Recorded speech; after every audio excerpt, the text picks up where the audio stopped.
This was finished around 1822, but a few years before that they were already celebrating the religious service here.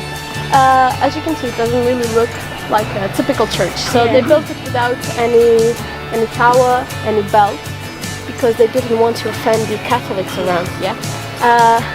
So yes, this was the first neoclassic building in Madeira. About the pavement, this is the calhau. This is what we collect in our beaches. A lot of people say that we don't have beaches in Madeira. We do, but it's not sandy. It's not sandy beaches, most of them. It's what we call very thick sand, so it's this kind of rocks, so this is the Madeiran pavement. You will see this in other areas on our walk, but not all of them are this small. So whoever built this, they have to be very, very close.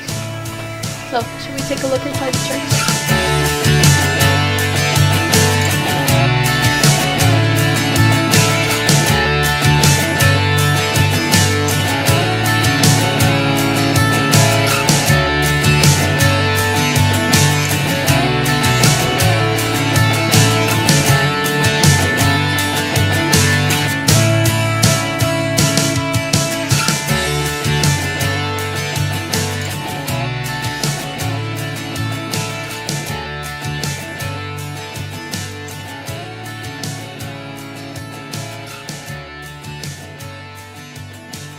So nowadays, until the 17th century, this was the Câmara's residence, so the descendants of João Gonçalves Largo.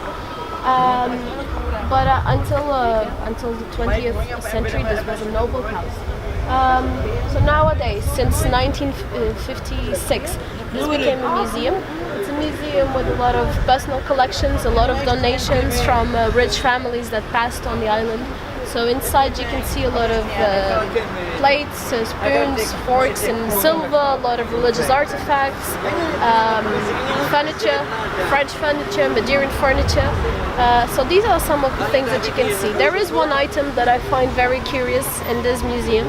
So the last emperor of Austria, he lived on the island. After the First World War, he tried to claim the throne back, but he failed and he had to leave Austria. So he was exiled to Madeira. He is nowadays still buried up in Monte in the church. Okay. But he died 1 year after he arrived in Madeira. He had some lung disease, so he passed away. But a few years after, when his family was back in Austria, they sent this watch carved in diamonds to the island to thank the population for receiving the royal family so well. So nowadays you can see it in this museum.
Here we have the municipal garden. Over there you have a little shopping center, the Blandies, and on the other side of the street you have what is now a restaurant, the Reed's restaurant, okay? So until the 1800s, this whole area that I just told you was one building. It was Convento de São Francisco. Okay. It was a male order, okay, Franciscanos, but they were kicked out of the island after the abolishment of the religious houses, okay? So the government actually wanted to have the court here, but they never did. The project never went forward. So in 1840, Blandis bought part of the old building and installed its wine lodges there. Okay. In 1880, they started building this garden over here. It was first called Jardim Maria Pia, which was one of our queens, but after we installed the Republic, Portugal just got rid of the names, even the names that were connected to monarchy. Okay, so nowadays this is the Jardim Municipal. So the first plants, they came from Porto and Paris, but nowadays again there's plants a little bit from all over the world. The orange ones right in front of us, we call them clevias in Portuguese, and they come from South Africa. Along with Jeff. Thank you. So the amphitheater was built in 1992, so it's quite recent compared to the rest of the garden. And nowadays we have ludic and cultural activities all year long. So sometimes there's kids from school, they come here to sing, to dance, to play. Sometimes there's demonstrations, sometimes there's like African music going on for the African community. So there's a lot going on here. Maybe by the end of the week they will also have a little market. They are preparing near the cathedral the things for the flower festival and for the rum festival as well. So they might have a little market here by the end of the week.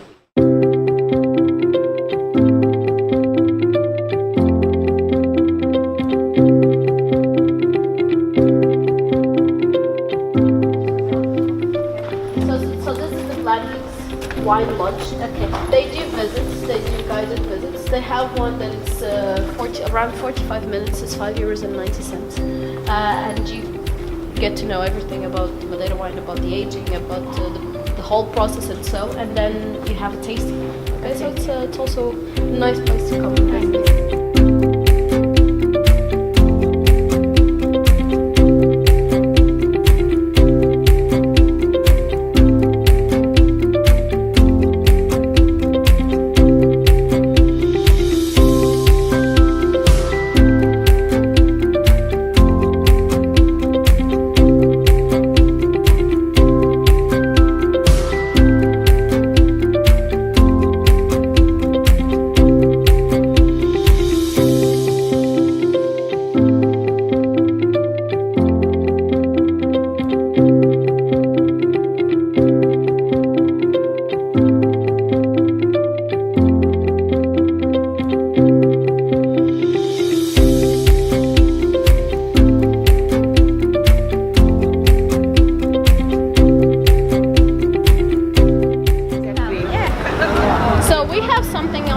That we call levadas.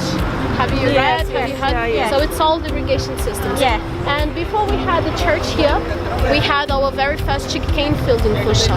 Okay. And we had the sugarcane field, and we had a mill to press the canes as well. So the first levada was capturing water from somewhere up the hill and bringing water here to irrigate the plantation and to power that mill. But as I told you in the beginning of the walk, by the 1500s the population of Funchal was very large, and the other churches around town, they were becoming way too small to the amount of population. So King Manuel, our king at the time, he ordered to build the big church in Funchal.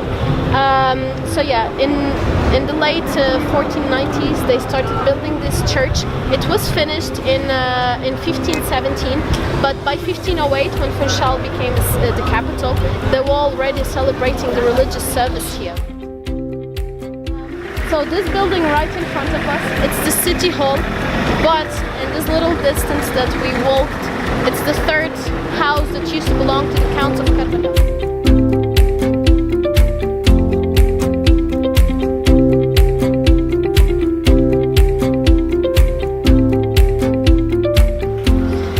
So yeah, this is not a very common place to bring tourists, but I can't help myself. I love books, I've always loved books. This is the oldest bookstore on the island. Okay. This opened in 1896, commemorating 125 years. Okay. So this place is still from the 19th century. And as you look inside, you can see that it looks very, very old.